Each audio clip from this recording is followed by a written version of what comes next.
Hi friends, ಹೇಗಿದ್ದೀರಾ? I hope ಎಲ್ಲರೂ ಕೂಡ ಚೆನ್ನಾಗಿದ್ದೀರಾ ಅಂತ ಅಂದ್ಕೊಂಡಿದ್ದೀನಿ.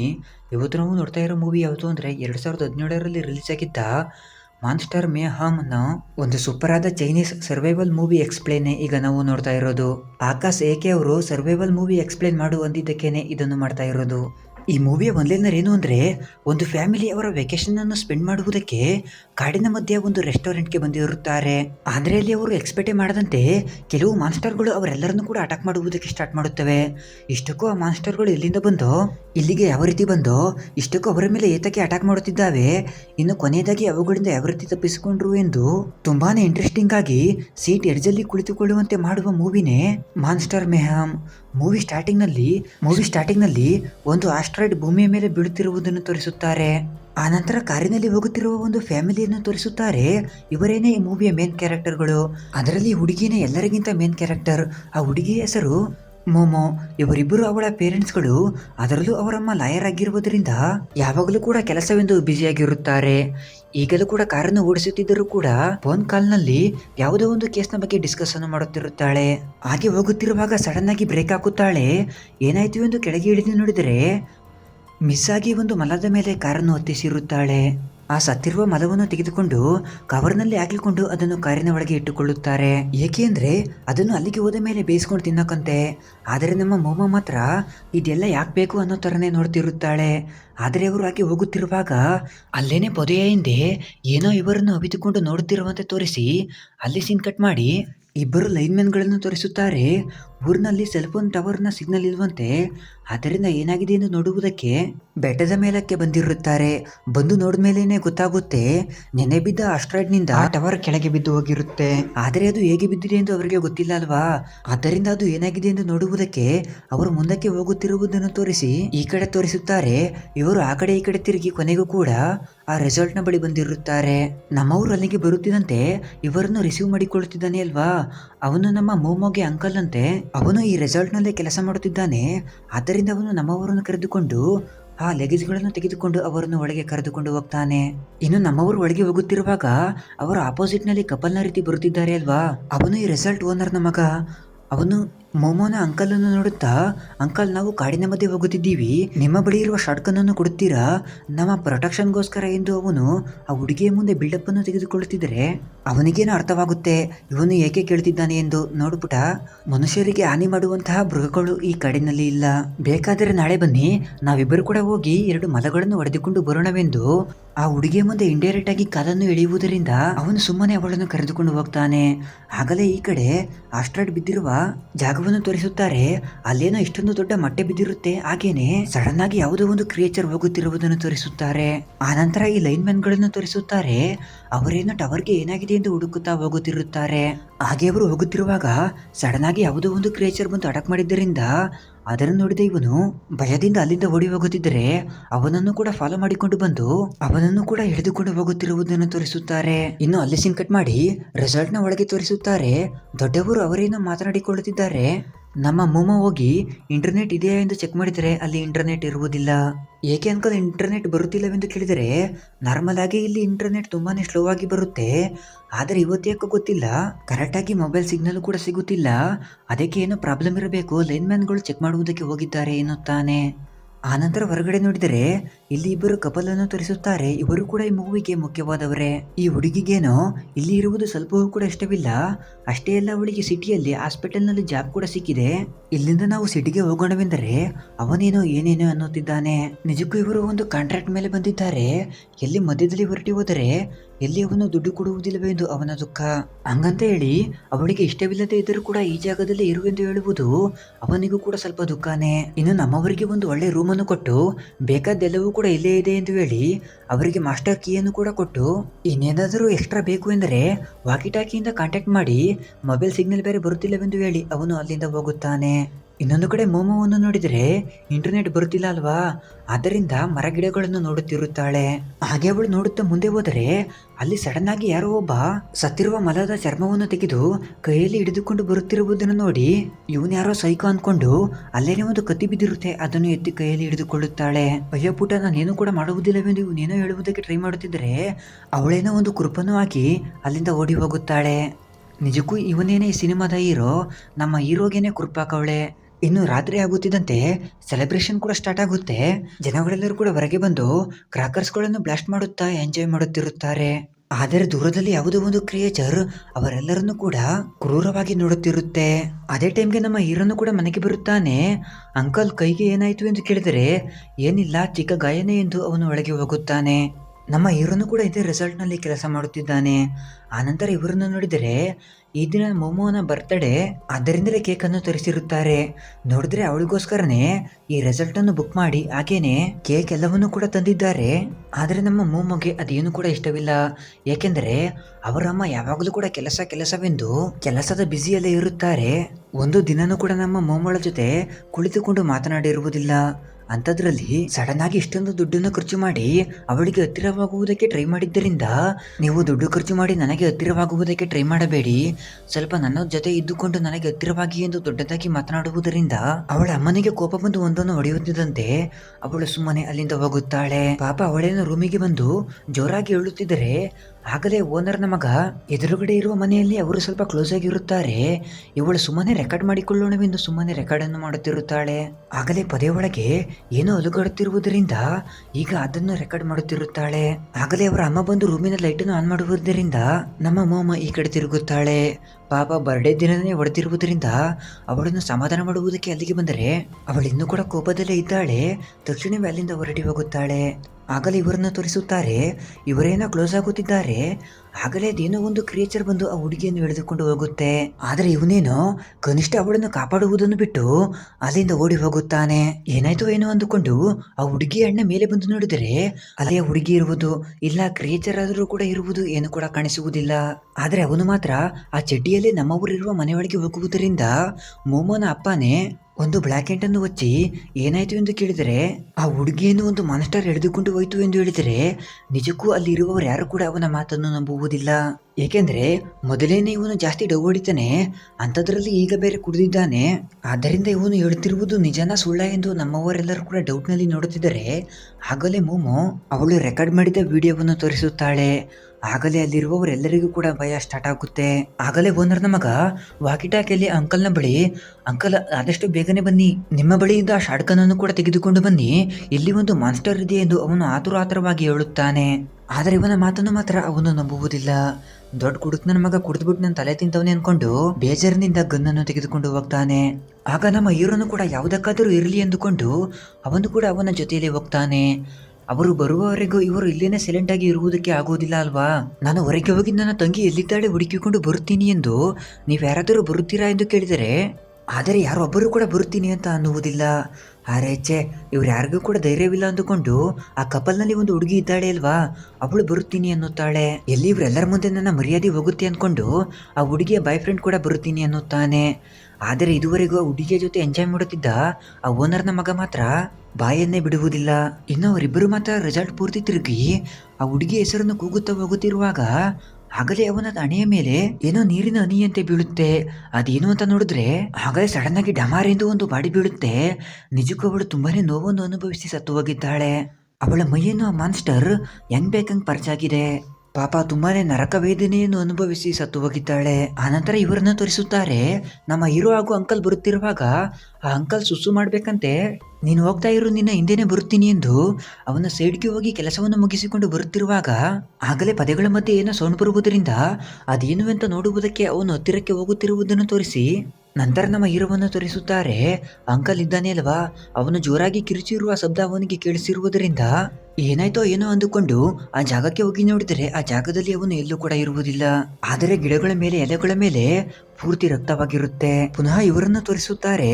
ಹೊರಗಡೆ ಏನೋ ಅಷ್ಟೊಂದು ಅಲ್ಲೋಲ ಕಲ್ಲೋಲ ನಡೆಯುತ್ತಿದೆ.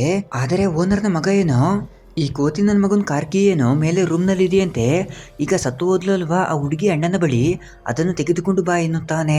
ಅದಕ್ಕೆ ಅವನಿಗೆ ಕೋಪ ಬಂದು ಬಾಯಿಗೆ ಬಂದಂಗೆ ಬೈತಾನೆ. ಆಗಲೇ ಅಲ್ಲಿಗೆ ನಮ್ಮ ಹೀರೋ ಬರುತ್ತಾನೆ. ಇಷ್ಟಕ್ಕೂ ಅಂಕಲ್ ಎಲ್ಲಿ ಎಂದು ಅವರು ಕೇಳಿದರೆ ಅವನು ಬರುವ ದಾರಿಯಲ್ಲಿ ತಪ್ಪಿಸಿಕೊಂಡ, ಆದರೆ ಬರುವ ದಾರಿಯಲ್ಲಿ ರಕ್ತ ಆಗಿತ್ತು ಎನ್ನುತ್ತಾನೆ. ಹಾಗಾದರೆ ಅಂಕಲ್ನ ಕತೆ ಮುಗಿಯಿತು ಎಂದು ಇವರು ಅರ್ಥ ಮಾಡಿಕೊಳ್ಳುತ್ತಾರೆ. ಹಾಗಾದರೆ ಈಗ ಏನು ಮಾಡೋಣವೆಂದರೆ ಇಲ್ಲೇ ಇರೋಣ ಎನ್ನುತ್ತಾನೆ. ಆದರೆ ಹುಡುಗಿಯು ಕೂಡ ಮನೆಯೊಳಗೆ ಇದ್ಲು ಅಲ್ವಾ, ಆದರೂ ಕೂಡ ಕ್ರಿಯೇಚರ್ ಬಂದು ಎಳೆದುಕೊಂಡು ಹೋಯಿತು. ಮನೆಯಲ್ಲಿ ಇರುವುದು ಕೂಡ ಅಷ್ಟೊಂದು ಸೇಫ್ ಅಲ್ಲ ಅಂದರೆ ನಾವೇಕೆ ಭಯಪಡಬೇಕು, ನಮ್ಮ ಬಳಿ ಗನ್ ಇದೆಯಾ ಅಲ್ವಾ ಅಂದರೆ ಲೋ ಕೋತಿ ಬಿಡುತ್ತದೆ ಇರದೇ ಅದರಲ್ಲಿ 2 ಬುಲೆಟ್ ಅಂತಾನೆ. ಅದನ್ನು ಕೇಳಿ ಇವರೆಲ್ಲರಿಗೂ ಕೂಡ ತುಂಬಾನೇ ಭಯವಾಗುತ್ತೆ.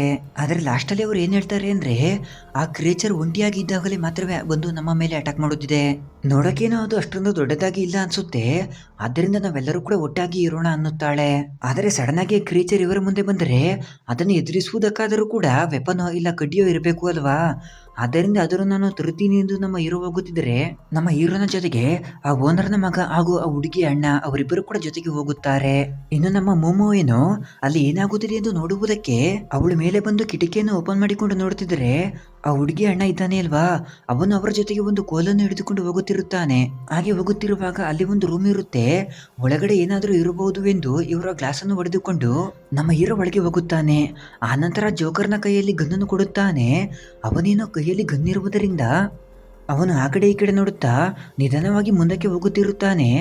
ಆಗಲೇ ಆ ಹುಡುಗಿ ಅಣ್ಣ ಕೈಯಲ್ಲಿ ದೊಣ್ಣೆಯನ್ನು ಹಿಡಿದುಕೊಂಡು ಅವನನ್ನು ಹೊಡೆದು ಸಾಯಿಸುವುದಕ್ಕೆ ನಿಧಾನವಾಗಿ ಅವನು ಕೂಡ ಬರುತ್ತಿರುತ್ತಾನೆ. ಆದರೆ ಅವನಿಗೇನೋ ಸೌಂಡ್ ಕೇಳಿಸುವುದರಿಂದ ಅವನು ಒಂದೇ ಬಾರಿ ತಿರುಗಿ ಡಮಾರ್ ಎಂದು ಫೈರ್ ಮಾಡುತ್ತಾನೆ.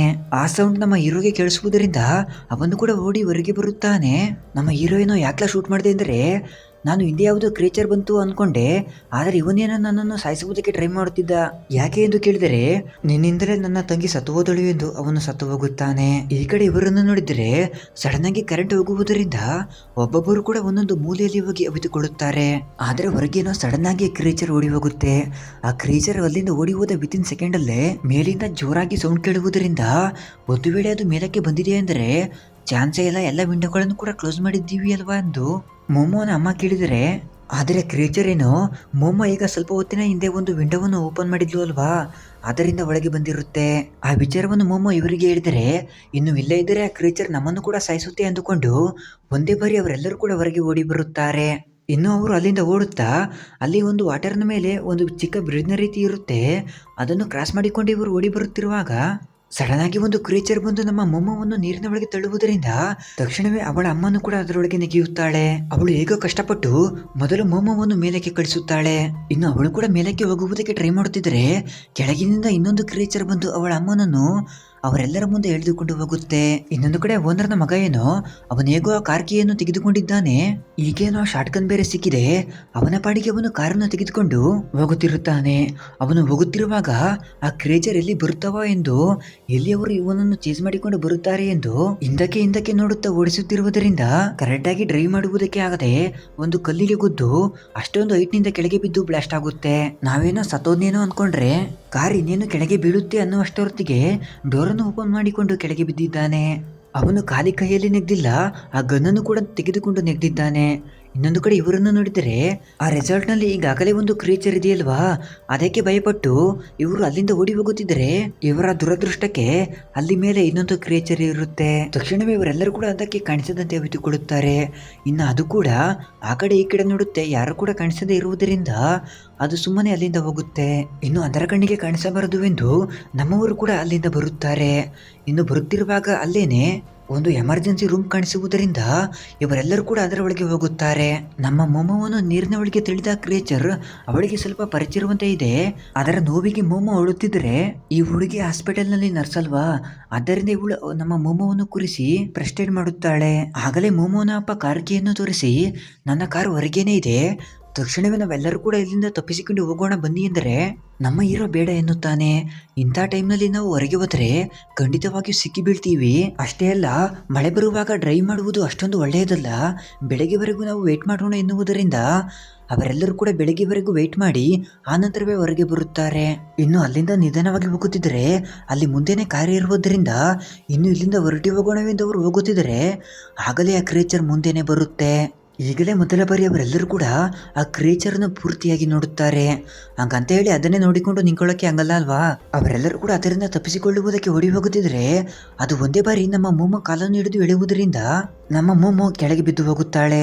ಆದ್ದರಿಂದ ನಮ್ಮ ಹೀರೋಗೆ ಕೋಪ ಬಂದು ಒಂದು ಚೇರನ್ನು ಎತ್ತಿಕೊಂಡು ಅದಕ್ಕೆ ಹೊಡೆದು ಅಲ್ಲಿಂದ ಓಡಿ ಹೋಗುತ್ತಾನೆ.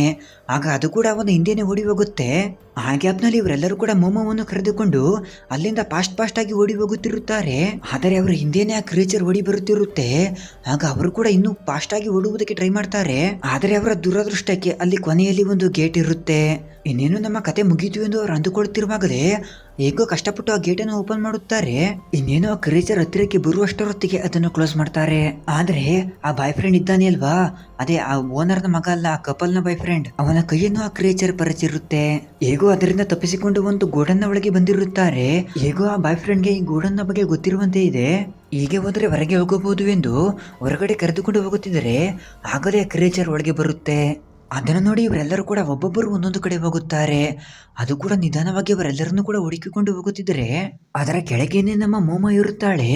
ಅವಳ ಕತೆ ಮುಗೀತು ಎಂದು ಅಂದ್ಕೊಂಡ್ರೆ ಆಗಲೇ ಮೋಮೋನ ಅಪ್ಪ ಬೇಕು ಅಂತಲೇ ಸೌಂಡ್ ಮಾಡುವುದರಿಂದ ಆ ಕ್ರೇಚರ್ ಅವನ ಕಡೆ ಹೋಗುತ್ತೆ. ಈಗ ನಮ್ಮ ಮೋಮ ಬದಿಕೊಂಡ್ಲು. ಆದರೆ ಅವನ ಹಿಂದೆ ಹೋಯ್ತು ಅಲ್ವಾ, ಅವನು ಕೂಡ ಕೆಳಗೆ ಹೋಗಿ ಅವಿತುಕೊಳ್ಳುತ್ತಾನೆ.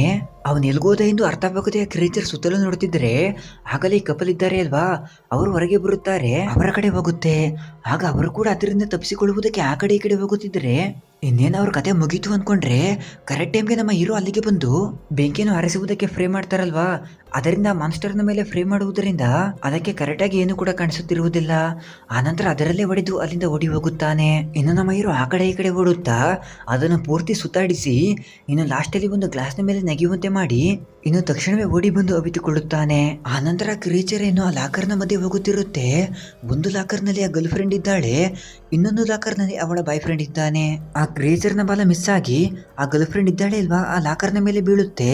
ಆ ಲಾಕರ್ನ ಡೋರ್ ಓಪನ್ ಆಗುತ್ತೆ. ಆಗ ಅವಳ ಬಾಯ್ ಫ್ರೆಂಡ್ ಇನ್ನು ಎಲ್ಲಿ ಅವಳ ಮೇಲೆ ಆ ಕ್ರೀಚರ್ ಬರುತ್ತೆ ಅಂದುಕೊಂಡು ಇವನೇನೆ ವಾಂಟೆಡ್ ಆಗಿ ಅದರ ಮೇಲೆ ನೆಗೆಯುವುದರಿಂದ ಇವನ ಕಥೆಯನ್ನು ಆ ಕ್ರೀಚರ್ ಮುಗಿಸುತ್ತೆ. ಪಾಪ ಅವಳ ಮುಂದೆನೆ ಅವಳ ಬಾಯ್ ಫ್ರೆಂಡ್ ಅನ್ನು ಹಿಡಿದುಕೊಂಡು ಹೋಗಿ ಅವಳ ಕಣ್ಣ ಮುಂದೆನೆ ಅವನನ್ನು ತಿನ್ನುತ್ತಿರುತ್ತೆ. ಆ ದೃಶ್ಯವನ್ನು ನೋಡಿ ಇವಳು ತಡೆದುಕೊಳ್ಳುವುದಕ್ಕೆ ಆಗದೆ ಅಲ್ಲೇನೆ ಪ್ರಜ್ಞೆ ತಪ್ಪಿ ಕೆಳಗೆ ಬಿದ್ದು ಹೋಗುತ್ತಾಳೆ. ತಕ್ಷಣವೇ ಅವಳನ್ನು ಎಳೆದುಕೊಂಡು ಪಕ್ಕಕ್ಕೆ ಕೂರಿಸುತ್ತಾರೆ. ಕಾರ್ ಕೀಯನ್ನು ಕೊಡಿ, ನಾನು ಹೋಗಿ ಕಾರನ್ನು ತರುತ್ತೀನಿ ಎಂದು ನಮ್ಮ ಹೀರೋ ಕೇಳಿದರೆ ಬೇಡ ಬೇಡ, ನಿನ್ಗೇನಾದರೂ ಆದರೆ ಇಲ್ಲಿ ಯಾರು ಕೂಡ ಜೀವಂತವಾಗಿ ಹೊರಗೆ ಹೋಗುವುದಕ್ಕೆ ಆಗುವುದಿಲ್ಲ, ನಾನೇನೇ ರಿಸ್ಕ್ ಅನ್ನು ತೆಗೆದುಕೊಳ್ಳುತ್ತೀನಿ ಎಂದು ಮೋಮೋನ ಅಪ್ಪನೇ ಹೋಗುತ್ತಾನೆ. ಅವನ ಕ್ರೀಚರ್ಗೆ ಕಾಣಿಸಿದಂತೆ ನಿಧಾನವಾಗಿ ಹೋಗುತ್ತಿದ್ದರೆ ಮುಂದಿನ ಕಾರ್ಯದ ನಿಧಾನವಾಗಿ ಹೋಗಿ ಬೀಳೋಣವೆಂದು ಅವನು ಹೋಗುತ್ತಿದ್ದರೆ ಮಧ್ಯದಲ್ಲಿ ಜೋಕರ್ ನನ್ನ ಮಗ ಅವನೇ ಅಲ್ವಾ ಕೋತಿ ಬಡ್ಡೆತದು, ನಾನು ಬರುವವರೆಗೂ ನೀವು ಅಲ್ಲೇನೆ ವೇಟ್ ಮಾಡಿ ಎಂದು ಕೂಗುವುದರಿಂದ ಆ ಕ್ರೀಚರ್ಗೆ ಗೊತ್ತಾಗುತ್ತೆ. ಹೇಗೋ ಅದು ಬರುವಷ್ಟರೊತ್ತಿಗೆ ಇವನು ಕಾರನ್ನು ಹತ್ತುತ್ತಾನೆ. ಆದರೂ ಕೂಡ ಅದು ವಿಂಡೋವನ್ನೇ ಒಡೆದು ಹಾಕುವುದಕ್ಕೆ ನೋಡುತ್ತೆ. ತಕ್ಷಣವೇ ಅವನು ಸ್ಪೀಡಾಗಿ ಡ್ರೈವ್ ಮಾಡಿಕೊಂಡು ಹೋಗುವುದರಿಂದ ಅದು ಕೆಳಗೆ ಬಿದ್ದು ಹೋಗುತ್ತೆ. ಆದರೂ ಕೂಡ ಅದು ಕಾರನ್ನು ಫಾಲೋ ಮಾಡುತ್ತಿರುತ್ತೆ. ಕಾರಿನ ಸ್ಪೀಡನ್ನು ಮ್ಯಾಚ್ ಮಾಡುವುದಕ್ಕೆ ಆಗದೆ ಸೈಡ್ಗೆ ಹೋಗಿ ಒಂದೇ ಬಾರಿ ಅಷ್ಟೊಂದು ಹೈಟ್ನಿಂದ ನೆಗೆಯುವುದರಿಂದ ಕರೆಕ್ಟ್ ಆಗಿ ಕಾರ್ನ ಮೇಲೇನೆ ಲ್ಯಾಂಡ್ ಆಗುತ್ತೆ. ಆಗ ಇವನು ಬೇಕು ಅಂತಲೇ ಅಲ್ಲಿ ಒಂದು ಕಲ್ಲಿರುತ್ತೆ, ಅದರ ಪಕ್ಕ ಹೋಗುವುದರಿಂದ ಅದು ಕೆಳಗೆ ಬಿದ್ದು ಹೋಗುತ್ತೆ. ಆದರೂ ಕೂಡ ಸುಮ್ಮನಾಗದೆ ಪುನಃ ಓಡುತ್ತಾ ಬಂದು ಕಾರಿನ ಮೇಲೆ ಎತ್ತಿ ಮುಂದೆ ಗ್ಲಾಸ್ ಅನ್ನು ಹೊಡೆದು ಅವನ ಹೊಟ್ಟೆಗೇನೆ ಚುಚ್ಚುವುದರಿಂದ ಸಡನ್ ಆಗಿ ಕಾರನ್ನು ನಿಲ್ಲಿಸುತ್ತಾನೆ. ಹಂಗಂತ ಹೇಳಿ ಅದನ್ನು ಹಾಗೇನೆ ಬಿಟ್ಟರೆ ನಮ್ಮವ್ರಿಗೆ ಪ್ರಾಬ್ಲಮ್ ಅಲ್ವಾ. ಅವನೇನು ಅನ್ಕೊಂಡ ಏನೋ ಒಂದು ಬಾರಿ ನಮ್ಮ ಮೊಮ್ಮ ಕಡೆ ನೋಡಿ ಸ್ಮೈಲ್ ಅನ್ನು ಕೊಟ್ಟು ಒಂದೇ ಬಾರಿ ಸ್ಪೀಡಾಗಿ ಹೋಗಿ ಆ ಕ್ರಿಯೇಚರ್ನ ಜೊತೆನೆ ಕೆಳಗೆ ಬಿದ್ದು ಹೋಗುತ್ತಾನೆ. ಆಗ ಕಾರ್ ಕೂಡ ಬ್ಲಾಸ್ಟ್ ಆಗುತ್ತೆ. ಪಾಪ ಅವಳ ಕಣ್ಣ ಮುಂದೆನೆ ಅವರಪ್ಪ ಸತ್ತು ಹೋಗುವುದರಿಂದ ಇದೆಲ್ಲವಕ್ಕೂ ಕೂಡ ಕಾರಣ ನೀನೇ ಎಂದು ಆ ಜೋಕರ್ನ ಮಗು ನೋಡುತ್ತಿದ್ರೆ ನಮ್ಮ ಹೀರೋನೇ ಅವಳನ್ನು ಸಮಾಧಾನ ಮಾಡುತ್ತಾನೆ. ಆನಂತರ ನಮ್ಮ ಹೀರೋನ ಕಾರನ್ನೇ ರೆಡಿ ಮಾಡಿಕೊಂಡು ಅಲ್ಲಿಂದ ಹೊರಟಿ ಹೋಗೋಣವೆಂದು ಹೋಗುತ್ತಿದ್ದರೆ ಹಾಗೆ ಹೋಗುವ ದಾರಿಯಲ್ಲಿ ಒಂದು ಮೊಬೈಲ್ ಅನ್ನು ಕೊಡುತ್ತಾನೆ. ಅದರಲ್ಲಿ ಮೋಮೋನ ಅಪ್ಪ ಮಾತನಾಡುತ್ತಿರುತ್ತಾನೆ. ಅವನಿಗೆ ಈ ರೀತಿ ಏನಾದರೂ ಆಗುತ್ತೆ ಎಂದು ಮೊದಲೇ ಗೊತ್ತಿರುವಂತೆ ಇದೆ. ಆದ್ದರಿಂದ ವಿಡಿಯೋ ಸ್ಟಾರ್ಟಿಂಗ್ ನಲ್ಲೇ ಒಂದು ವೇಳೆ ನೀನು ಈ ವಿಡಿಯೋವನ್ನು ನೋಡುತ್ತಿದ್ದರೆ ನಾನು ಜೀವಂತವಾಗಿ ಇರುವುದಿಲ್ಲವೆಂದು ಹೇಳೇನೆ ವಿಡಿಯೋವನ್ನು ಸ್ಟಾರ್ಟ್ ಮಾಡುತ್ತಾನೆ. ಅದರಲ್ಲಿ ಕೆಲವು ಒಳ್ಳೆ ವಿಚಾರವನ್ನು ಹೇಳಿ ಇನ್ನು ಮುಂದೆ ನಾವಿಬ್ಬರು ಕೂಡ ನಿನ್ನ ಲೈಫ್ ನಲ್ಲಿ ಇರುವುದಿಲ್ಲ, ಇನ್ನು ಮುಂದೆ ನಿನ್ನನ್ನು ನೀನೇ ಬೆಳೆಸಿಕೊಳ್ಳಬೇಕು, ನಿನ್ನನ್ನು ನೀನೇ ನೋಡಿಕೊಳ್ಳಬೇಕು ಎಂದು ಸ್ವಲ್ಪ ಎಮೋಷನ್ನಲ್ಲಿ ಹೇಳುವುದರಿಂದ ಅದನ್ನು ನೋಡಿ ನಮ್ಮ ಮೋಮೋನು ಕೂಡ ಎಮೋಷನ್ ಆಗುತ್ತಾಳೆ. ಪಕ್ಕದಲ್ಲಿ ಇದ್ದಾಳೆ ಇಲ್ವಾ ಗರ್ಲ್ ಫ್ರೆಂಡ್ ಹುಡುಗಿ, ಅವಳನ್ನು ಸಮಾಧಾನ ಮಾಡುತ್ತಾಳೆ. ಹೇಗೋ ಇವರು ಇಲ್ಲಿಂದ ತಪ್ಪಿಸಿಕೊಂಡ್ರು ಏನೋ ಅನ್ಕೊಂಡ್ರೆ ಇಲ್ಲೇನೆ ಇವರಿಗೆ ಒಂದು ದೊಡ್ಡ ಸಮಸ್ಯೆ ಬರುತ್ತೆ. ಮುಂದೆ ಬ್ರಿಡ್ಜೇನೆ ಹಾಳಾಗಿರುತ್ತೆ. ಇನ್ನು ನಾವು ಇಲ್ಲಿಂದ ಹೇಗೆ ಹೋಗೋಣವೆಂದು ಅವರು ಯೋಚನೆ ಮಾಡುತ್ತಿದ್ದರೆ ಆಗಲೇ ನಮ್ಮ ಹೀರೋ ಕೇಬಲ್ ಲಿಫ್ಟ್ ಎನ್ನುವುದರಿಂದ ನಮ್ಮ ಹೀರೋ ಆ ಜೋಕರ್ ಒಂದರಲ್ಲಿ ಹೋಗುತ್ತಿದ್ದರೆ ನಮ್ಮ ಮೋಮೋ ಹಾಗೂ ಗರ್ಲ್ ಫ್ರೆಂಡ್ ಹುಡುಗಿ ಒಂದರಲ್ಲಿ ಬರುತ್ತಿರುತ್ತಾರೆ. ಇನ್ನು ಸ್ವಲ್ಪ ದೂರ ಹೋದರೆ ಅವರು ಈಸಿಯಾಗಿ ಇಲ್ಲಿಂದ ತಪ್ಪಿಸಿಕೊಳ್ಳಬಹುದು. ಆದರೆ ಇವ್ರ ಅದೃಷ್ಟ ಎಷ್ಟೊಂದು ಸಖತ್ತಾಗೈತೆ ಅಂದ್ರೆ ಕರೆಕ್ಟಾಗಿ ಲಾಸ್ಟ್ ಸ್ಟಾಪ್ನಲ್ಲೇ ಆ ಕ್ರಿಯೇಚರ್ ಇವರಿಗೋಸ್ಕರ ಕಾಯುತ್ತಿರುತ್ತೆ. ಈ ಜೋಕರ್ ಏನೋ ಪಕ್ಕಾ ನಾನು ಜೋಕರೇ ಅಂತ ಪ್ರೂವ್ ಮಾಡ್ಕೊಳ್ಳಕ್ಕೆ ಅವನು ಗನ್ನನ್ನು ತೆಗೆದುಕೊಂಡು ಶೂಟ್ ಮಾಡುವುದಕ್ಕೆ ನೋಡುತ್ತಿದ್ದರೆ ನಮ್ಮ ಹೀರೋ ಅವನನ್ನು ನಿಲ್ಲಿಸಿ, ಇದು ನಾರ್ಮಲ್ ಗನ್ ಅಲ್ಲ, ಶಾರ್ಟ್ ಗನ್, ಇಲ್ಲಿಂದ ಶೂಟ್ ಮಾಡಿದರೆ ಯಾವುದಕ್ಕೂ ಕೂಡ ಯೂಸ್ ಇಲ್ಲ ಎನ್ನುವುದರಿಂದ ಹಾಗಾದ್ರೆ ಏನ್ ಮಾಡೋಣ ಎಂದು ಕೇಳಿದರೆ, ಆ ಸ್ಟಾಪ್ ಬರುತ್ತಿದೆಯಲ್ವಾ ಅಲ್ಲಿ ನೆಗಿ ಎಂದರೆ ಮೊದಲು ಅವನು ನೆಗೆಯುತ್ತಾನೆ. ನಮ್ಮ ಹೀರೋ ಮಾತ್ರ ಹಾಗೇನೆ ಹೋಗುತ್ತಿರುತ್ತಾನೆ. ಹಿಂದೆ ಮೋಮೋ ಹಾಗೂ ಹುಡುಗಿ ಬರುತ್ತಿರುತ್ತಾರೆ. ಅದರಲ್ಲಿ ಆ ಹುಡುಗಿ ಆ ಸ್ಟಾಪ್ ನಲ್ಲಿ ನೆಗೆಯುತ್ತಾಳೆ. ಆದರೆ ನಮ್ಮ ಮೋಮೋ ನೆಗೆದಿರುವುದಿಲ್ಲ. ನಮ್ಮ ಹೀರೋ ಅವಳಿಗೋಸ್ಕರ ಇನ್ನೊಂದು ಲಿಫ್ಟ್ಗೆ ನೆಗೆದು ಮೋಮೋ ಈ ಕಡೆ ನೆಗೆ ಇಲ್ಲಿಂದ ಹೊರಟಿ ಹೋಗೋಣವೆಂದರೆ, ಆದರೆ ಅವಳು ಭಯದಿಂದ ಈ ಬಾರಿಯೂ ಕೂಡ ನೆಗೆಯುವುದಿಲ್ಲ. ಇನ್ನು ಅವಳು ಆ ಕಡೆ ಹೋದರೆ ಖಂಡಿತವಾಗ್ಲೂ ಸತ್ತು ಹೋಗ್ತಾಳೆ ಎಂದು ಅರ್ಥ ಮಾಡಿಕೊಂಡ ನಮ್ಮ ಹೀರೋ ಫಾಸ್ಟ್ ಆಗಿ ಆ ಕಡೆ ಹೋಗಿ ಗನ್ನನ್ನು ತೆಗೆದುಕೊಂಡು ತಿರುಗ್ತಾ ಇರುತ್ತೆ ಅಲ್ವಾ, ಅದನ್ನು ಸ್ಟಾಪ್ ಮಾಡುವುದಕ್ಕೆ ಕರೆಕ್ಟಾಗಿ ವೈರ್ನ ಮೇಲೆ ಗುದಿಯುವುದರಿಂದ ಅದು ಸ್ಟ್ರಕ್ ಆಗುತ್ತೆ. ಅಮ್ಮಯ್ಯ ಬದಿಕೊಂಡು ಅಂದ್ಕೊಂಡ್ರೆ ಆ ಮಾನ್ಸ್ಟರ್ ಏನೋ ಇನ್ನೊಂದು ಲಿಫ್ಟ್ಗೆ ನೆಗೆದು ಆ ನಂತರ ನಮ್ಮ ಮೋಮೋ ಇರುವ ಲಿಫ್ಟ್ ಮೇಲೆ ನೆಗೆಯುತ್ತೆ. ಆ ಕ್ರಿಯೇಚರ್ ನೆಗೆಯುತ್ತಿದ್ದಂತೆ ನಮ್ಮ ಮೋಮೋ ಕೆಳಗೆ ಬಿದ್ದು ಹೋಗುತ್ತಾಳೆ. ಹಾಗೇನೆ ಆ ಕ್ರಿಯೇಚರ್ ಕೂಡ ಕೆಳಗೆ ಬಿದ್ದು ಹೋಗುತ್ತೆ. ಇನ್ನು ನಮ್ಮವರು ಕೆಳಗೆ ಮೋಮೋವನ್ನು ಹುಡುಕುತ್ತಾ ಹೋದರೆ ಅಲ್ಲಿ ಗಿಡಗಳ ಮೇಲೆ ಎಲೆಗಳ ಮೇಲೆ ರಕ್ತ ಕಾಣಿಸುವುದರಿಂದ ಅವಳು ಇಲ್ಲೇ ಎಲ್ಲೋ ಇದ್ದಾಳೆ ಎಂದು ಇವರು ಅರ್ಥ ಮಾಡಿಕೊಳ್ಳುತ್ತಾರೆ. ಅವಳನ್ನು ಕಾಪಾಡುವುದಕ್ಕೆ ಒಳಗೆ ಹೋಗಿ ಹುಡುಕೋಣವೆಂದರೆ ಆಗ ಈ ಜೋಕರ್ನ ಮಗ ಏನೋ, ಬ್ರೋ ಅವಳು ಅಷ್ಟೊಂದು ಹೈಟ್ನಿಂದ ಬಿದ್ದಿದ್ದಾಳೆ ಅಲ್ವಾ, ಪಕ್ಕ ಅವಳು ಬೀಳ್ತಿದ್ದಂತೆ ಸತ್ತೋಗಿರ್ತಾಳೆ, ಅಂಥದ್ರಲ್ಲಿ ನಾವೇಕೆ ಅವಳನ್ನು ಹುಡುಕುತ್ತಾ ಟೈಮನ್ನು ವೇಸ್ಟ್ ಮಾಡಬೇಕು, ನಾವಾದರೂ ಕೂಡ ತಪ್ಪಿಸಿಕೊಳ್ಳೋಣವೆಂದು ಬನ್ನಿ ಎಂದರೆ, ಲೋ ಸುಮ್ಮನೆ ಇರು ಇಲ್ಲಾಂದ್ರೆ ಹೊಡಿತೀನಿ ಅನ್ನುವುದರಿಂದ ಆಗ ಅವನು ಸುಮ್ಮನೆ ಇರುತ್ತಾನೆ. ಆದರೆ ನಮ್ಮವರು ಆ ಕಡೆ ತಿರುಗುತ್ತಿದ್ದಂತೆ ತಕ್ಷಣವೇ ಗನ್ನನ್ನು ಕಿತ್ತುಕೊಂಡು, ನೀವು ಬಂದ್ರೆ ಬನ್ನಿ ಹೋದ್ರೆ ಹೋಗಿ, ನನಗೆ ಆ ಫ್ಲಾಶ್ ಲೈಟ್ ಅನ್ನು ಮಾತ್ರ ಕೊಡಿ ಎಂದರೆ ಇವನ್ ಹೆಂಗ್ ಸರ್ವೈವ್ ಆಗ್ತಾನೆ ನೋಡೋಣ ಅನ್ಕೊಂಡು ನಮ್ಮ ಹೀರೋ ಬೇಕು ಅಂತಲೇ ಎಸೆದು ಅಲ್ಲಿಂದ ಹೋಗುತ್ತಾನೆ. ಇನ್ನು ನಮ್ಮವರು ಹೋಗುತ್ತಿರುವಾಗ ಕತ್ತಲೆ ಆಗುತ್ತಿರುತ್ತೆ. ಹಾಗೇನೆ ಹೋಗುವ ದಾರಿಯಲ್ಲಿ ಅಲ್ಲಲ್ಲೇ ರಕ್ತ ಕಾಣಿಸುವುದರಿಂದ ನಿಜಕ್ಕೂ ಅದನ್ನು ಫಾಲೋ ಮಾಡಿಕೊಂಡೇನೆ ನಮ್ಮವರು ಮೋಮೋನ ಬಳಿ ಹೋಗುತ್ತಿದ್ದಾರೆ. ಹಾಗೇನೆ ಇವರ ಸ್ಮೆಲ್ ಅನ್ನು ಆ ಕ್ರಿಯೇಚರ್ ಸ್ಮೆಲ್ ಮಾಡಬಾರದು ಎಂದು ಮೈಯಲ್ಲೆಲ್ಲವೂ ಕೂಡ ಕೆಸರನ್ನು ಮೆತ್ತಿಕೊಂಡು ಹೋಗುತ್ತಿದ್ದರೆ ಆಗಲೇ ಪೂರ್ತಿಯಾಗಿ ಕತ್ತಲಾಗಿರುತ್ತೆ. ಇನ್ನು ನಮ್ಮ ಮೋಮೋವನ್ನು ನೋಡಿದರೆ ಅವಳಿಗೆ ಏನು ಕೂಡ ಆಗಿರುವುದಿಲ್ಲ. ಅವಳಿಗೆ ಹೀಗೇನೆ ಪ್ರಜ್ಞೆ ಬರುತ್ತೆ. ಅವಳು ಎದ್ದು ನೋಡಿದರೆ ಅಲ್ಲೇ ಪಕ್ಕದಲ್ಲೇ ಆ ಕ್ರಿಯೇಚರ್ ಕೂಡ ಇರುತ್ತೆ. ಇನ್ನು ನಮ್ಮ ಮೋಮೋ ಅಲ್ಲಿಂದ ತಪ್ಪಿಸಿಕೊಳ್ಳುವುದಕ್ಕೆ ನಿಧಾನವಾಗಿ ಹೋಗುತ್ತಿದ್ದರೆ ಆಗಲೇ ಒಂದು ಚಿಕ್ಕ ಕ್ರಿಯೇಚರ್ ಬಂದು ನಮ್ಮ ಮೋಮೋವನ್ನು ಎದುರಿಸುತ್ತೆ. ಮೇ ಬಿ ಸ್ಟಾರ್ಟಿಂಗ್ ಸೀನ್ ಅಲ್ಲಿ ಒಂದು ಮೊಟ್ಟೆಯನ್ನು ತೋರಿಸಿದ್ರು ಅಲ್ವಾ, ಅದಿರ್ಬೇಕು ಇದು. ಇನ್ನು ಅದನ್ನು ನೋಡಿದ ನಮ್ಮವರು ಬಿಟ್ರೆ ಚಿಕ್ಕ ಮಾನ್ಸ್ಟರ್ ನಮ್ಮ ಮೋಮೋವನ್ನು ಸಾಯಿಸುತ್ತೆ ಅನ್ಕೊಂಡು ಮೊಬೈಲ್ ನಲ್ಲಿ ಅಲಾರಾಮ್ ಅನ್ನು ಸೆಟ್ ಮಾಡಿ ದೂರಕ್ಕೆ ಎಸೆಯುವುದರಿಂದ ಆ ಸೌಂಡ್ಗೆ ಆ ದೊಡ್ಡ ಮಾನ್ಸ್ಟರ್ ಆ ಕಡೆ ಹೋಗುತ್ತೆ. ಇನ್ನು ನಮ್ಮ ಹೀರೋ ತಕ್ಷಣವೇ ಆ ಚಿಕ್ಕ ಮಾನ್ಸ್ಟರ್ಗೆ ಬಾಲ್ಗೆ ಹೊಡೆದು ನಮ್ಮ ಮೋಮೋವನ್ನು ಕಾಪಾಡುತ್ತಾನೆ. ಆದರೆ ಲಾಸ್ಟಲ್ಲಿ ಏನನ್ಕೊಂಡೋ ಏನೋ ಆ ಚಿಕ್ಕ ಮಾನ್ಸ್ಟರ್ ಅನ್ನು ಬ್ಯಾಗ್ ನಲ್ಲಿ ಹಾಕಿಕೊಂಡು ಅಲ್ಲಿಂದ ತೆಗೆದುಕೊಂಡು ಹೋಗ್ತಾನೆ. ಮೇ ಬಿ ಅದನ್ನು ತಿಂತಾನೋ ಏನೋ, ನಂಗಂತೂ ಗೊತ್ತಿಲ್ಲ, ನೋಡೋಣ ಏನಾಗುತ್ತೆ. ಇನ್ನು ಈ ದೊಡ್ಡ ಮಾನ್ಸ್ಟರ್ ಬಕ್ರಾಗೋದು ಎಂದು ಅದಕ್ಕೂ ಕೂಡ ಅರ್ಥವಾಗುತ್ತೆ. ಇನ್ನು ನಮ್ಮವರು ಎಲ್ಲಿ ಎಂದು ಅದು ನೋಡುತ್ತಿದ್ದರೆ ಆಗಲೇ ದೂರದಲ್ಲಿ ಬೆಳಕು ಕಾಣಿಸುವುದರಿಂದ ಅದೇನೇ ನಮ್ಮವರು ಅಂದ್ಕೊಂಡು ಅಲ್ಲಿಗೆ ಹೋಗುತ್ತೆ. ಆದರೆ ಅದು ನಮ್ಮವರಲ್ಲ, ಆ ಜೋಕರ್ ನನ್ನ ಮಗ. ಅವನೇನೋ ದೊಡ್ಡ ಬುದ್ಧಿವಂತ ನಂಗೆ ಲೈಟ್ ಹಾಕೊಂಡು ಹೋಗ್ತಾ ಇದ್ರೆ ಕರೆಕ್ಟಾಗಿ ಆ ಕ್ರಿಯೇಚರ್ ಅವನ ಮುಂದೆ ಬರುವುದರಿಂದ ಸಡನ್ ಆಗಿ ಕೆಳಗೆ ಬಿದ್ದು ಹೋಗುತ್ತಾನೆ. ಆ ನಂತರ ಗನ್ನು ಬೇಡ ಏನು ಬೇಡ ಅಂದ್ಕೊಂಡು ಅಲ್ಲಿಂದ ಓಡುತ್ತಾ ಹೋಗಿ ಕಲ್ಲಿನ ಹಿಂದೆ ಎತ್ತಿಕೊಳ್ಳುತ್ತಾನೆ. ಇನ್ನು ಅದು ಕೂಡ ಆ ಕಡೆ ಈ ಕಡೆ ನೋಡುತ್ತೆ. ಆದರೆ ಅವನು ಎಲ್ಲೂ ಕೂಡ ಕಾಣಿಸುವುದಿಲ್ಲ. ಅದು ಅಲ್ಲಿಂದ ಹೋಗುತ್ತೆ. ಆ ನಂತರ ಇವನು ಅದು ಇಲ್ಲಿಂದ ಹೋಗಿದೆ ಎಂದು ಕನ್ಫರ್ಮ್ ಮಾಡಿಕೊಂಡ ಮೇಲೆ ಅಲ್ಲಿಂದ ಹೊರಗೆ ಬಂದು ಪುನಃ ಟಾರ್ಚ್ ಹಾಕೊಂಡು ಹೋಗ್ತಾ ಇರ್ತಾನೆ. ಒಂದೇ ಬಾರಿ ಅವನ ಮೇಲೆ ಅಟ್ಯಾಕ್ ಮಾಡಿ ನೀರಿನಲ್ಲಿ ಮುಳುಗಿಸಿಯೇನೆ ಸಾಯಿಸುತ್ತೆ. ಇನ್ನು ನಮ್ಮವರನ್ನು ನೋಡಿದರೆ ಇವರು ಹೇಗೋ ಒಂದು ಸೇಫ್ ಆದ ಜಾಗಕ್ಕೆ ಬಂದಿರುವಂತೆ ಇದ್ದಾರೆ. ಆದರೆ ಅಲ್ಲಿಗೆ ಬಂದ ಮೇಲೆ ಅಲ್ಲಿ ಇರುವ ಸಿಲಿಂಡರ್ಗಳು, ಅಲ್ಲಿರುವ ಫ್ಯೂಯಲ್ ಎಲ್ಲವನ್ನು ಕೂಡ ಒಂದು ಜಾಗಕ್ಕೆ ಇಡುತ್ತಿರುತ್ತಾರೆ.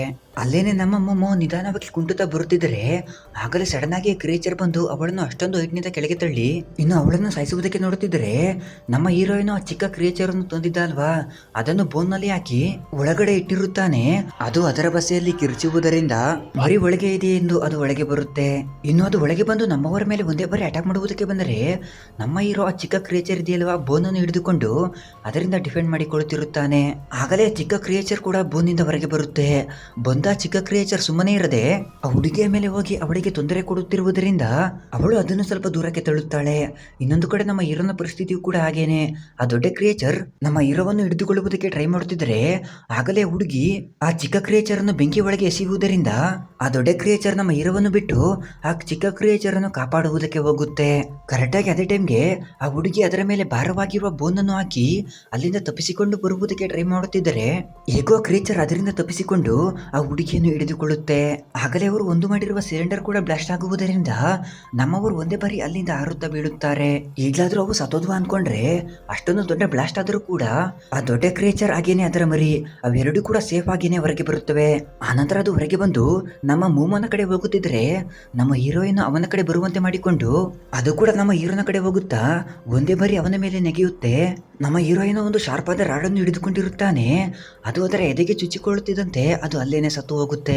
ಆ ಸತ್ತೋಗಿರುವ ತಾಯಿ ಕ್ರೀಚರ್ನ ಬಳಿ ಬಂದು ಆ ಚಿಕ್ಕ ಮರಿ ಬಂದು ಅಳುತ್ತಿದ್ದರೆ ಚಿಕ್ಕ ಮರಿ ಅಂತಲೂ ಕೂಡ ನೋಡದೆ ಒಂದು ದೊಡ್ಡ ಕಲ್ಲನ್ನು ಎತ್ತಿಕೊಂಡು ಅದರ ಮೇಲೆ ಹಾಕಿ ಸಾಯಿಸುತ್ತಾಳೆ. ಇನ್ನು ಅಲ್ಲಿ ಸೀನ್ ಕಟ್ ಮಾಡಿ 1 ವರ್ಷಗಳ ನಂತರ ತೋರಿಸುತ್ತಾರೆ ಈ ದಿನವೇ ಮೋಮೋನ ಬರ್ತಡೆ. ಆದ್ರಿಂದ ನಮ್ಮ ಹೀರೋ ಅವಳಿಗೋಸ್ಕರ ಒಂದು ಕೇಕ್ ಅನ್ನು ತಂದು ಅವಳ ಕೈಯಲ್ಲಿ ಕಟ್ ಮಾಡಿಸುತ್ತಿರುತ್ತಾನೆ. ನಮ್ಮ ಹೀರೋ ಅವಳಿಗೆ ಅಣ್ಣನ ರೀತಿ ಇದ್ದುಕೊಂಡು ಅವಳನ್ನು ನೋಡಿಕೊಳ್ಳುತ್ತಿದ್ದಾನೆ. ಇನ್ನು ಅವಳು ಕೂಡ ಕ್ಯಾಂಡಲ್ ಅನ್ನು ಊದಿ ಏನೋ ಒಂದು ಕೋರಿಕೆಯನ್ನು ಬೇಡಿಕೊಳ್ಳುತ್ತಿರುತ್ತಾಳೆ. ಆಗಲೇ ಇನ್ನೊಂದು ಉಲ್ಕೆ ಕೆಳಗೆ ಬೀಳುತ್ತಿರುವುದನ್ನು ತೋರಿಸಿ ಈ ಮೂವಿಯನ್ನು ಎಂಡ್ ಮಾಡಿದ್ದಾರೆ. ಸೊ ಇದು ಫ್ರೆಂಡ್ಸ್ ಇವತ್ತಿನ ವಿಡಿಯೋ ಇಷ್ಟವಾಗಿದ್ದರೆ ಲೈಕ್ ಮಾಡಿ, ಹಾಗೆ ಚಾನಲ್ಗೆ ಸಬ್ಸ್ಕ್ರೈಬ್ ಮಾಡಿ. Thank you for watching.